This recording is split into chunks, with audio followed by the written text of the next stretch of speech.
So Jillian was asking back to something you said a few questions ago about how to respond to kids with challenges. And you said, keep the answers small.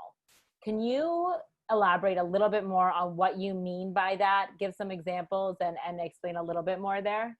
Yeah, absolutely. So we want kids to be able to express whatever they are feeling, whatever their thought is, whatever their feeling is, whatever they want to tell you, you want to let them.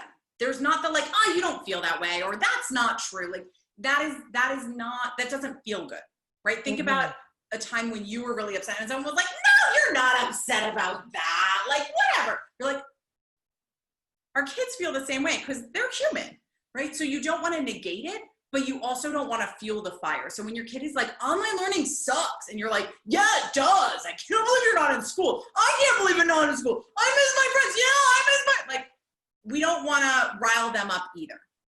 So the way you find that middle ground behaviorally is you let them say whatever they want to say. And you give those, it's like when you're on the phone and someone's talking and you go, yeah.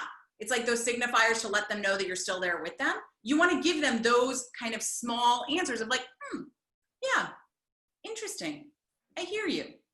But you don't want to add fuel to that fire. You don't want to, if you have questions, you can ask them questions. Hopefully they're headed in the direction of pulling them out rather than keeping them in that hard place, right? Like, what makes you feel so bad about that? But, things like, I wonder what could be great about online learning, or what are the benefits of being home with us, right? Those kind of questions would be my preference. Sometimes you can't come up with them and that's okay.